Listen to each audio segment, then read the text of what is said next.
In some of the hardest to reach parts of the world, something has been discovered hidden from the world for thousands of years. Again, it blows our common understanding of ancient history to pieces. This is truly one of the greatest mysteries of the ancient world ever to be uncovered. Wait till you hear this. Egyptian hieroglyphs have been discovered in Australia dating back at least 5,000 years. It seems the ancient Egyptians reached Australia and they left solid evidence behind depicting their experience. When these symbols were deciphered by accomplished Egyptologists, a story unfolded that is one of the most remarkable finds in the history of humankind. Thousands of years ago, the ancient Egyptians reached ancient Australia and even had enough time to create statues and leave stories of their travels in the forms of hieroglyphs. Does that not just completely blow your mind? The discovery centered around a most unusual set of rock carvings found in the National Park forest of the Hunter Valley, 70 miles north of Sydney. The enigmatic carvings have been part of the local folklore of the area for nearly a century, with reports of people who cited them dating as far back as the early 1800s when Australia was pretty rural. There are at least 300 hieroglyphs known to be visible at this location, and they would have taken many thousands of hours to engrave into the rock.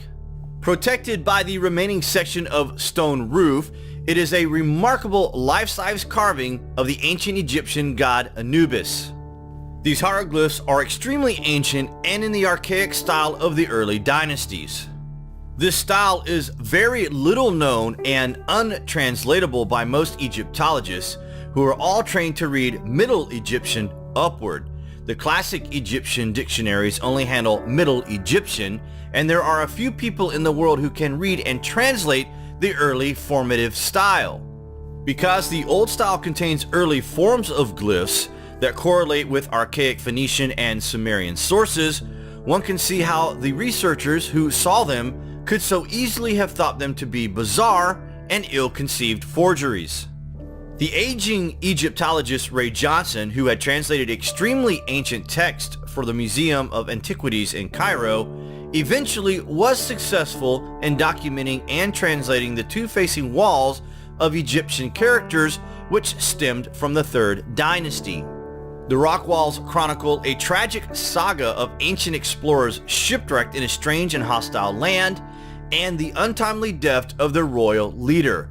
This dates the expedition somewhere between 1779 and 2748 BC. The hieroglyphic text was apparently written under the instructions of a ship's captain, with the corner glyph of the wall displaying the title of a high official or chief priest.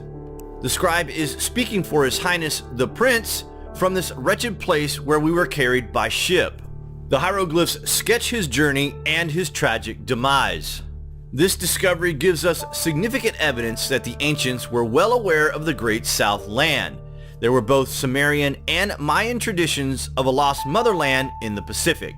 Australia appears under the name of Antici, and the famous spherical world map of Crates of Malos even appearing in the Greek map of Eratosthenes in 239 BC. It's fairly certain that the maritime civilizations of antiquity were quite capable of extensive ocean voyages, particularly the early Egyptians. In the 1950s, a 4,500-year-old 100-foot ocean-going vessel was excavated from right next to the Great Pyramid. In 1991, an entire fleet of even older boats was found buried in the desert at Abu Das in Upper Egypt. According to Cairo Times, in 1982, archaeologists working at Fayoum uncovered fossils of kangaroos and other Australian marsupials. And there's also the strange set of golden boomerangs discovered by Professor Carter in the tomb of Tutankhamun in 1922. But this is not even scratching the surface. In 1931, Australian anthropologist Sir Grafton Elliott Smith examined mummified remains in a New Zealand cave. He identified the skull as being that of an ancient Egyptian, at least 4,000 years old. A gold scarab was also dug up. His papers seem to have mysteriously disappeared from the Australian Academy of Science Library in Canberra. There is something they are not telling us. Maybe that something is in fact everything.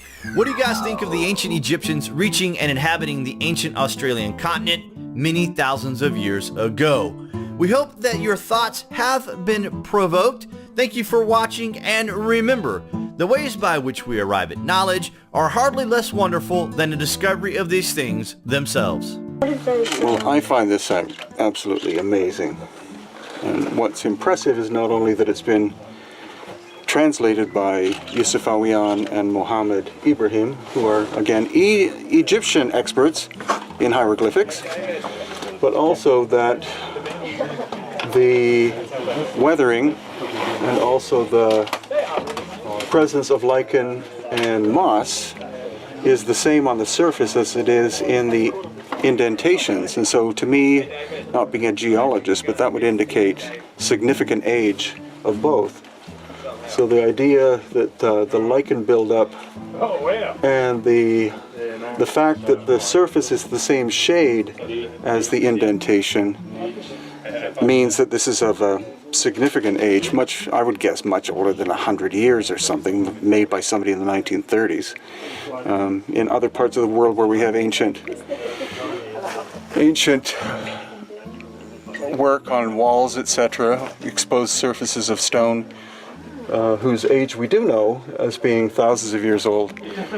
This to me, amateur, but still, this to me indicates that these are extremely old, and I definitely trust the knowledge and wisdom of Yusuf Awiyan and Mohammed Ibrahim of the Kemet School of Egypt.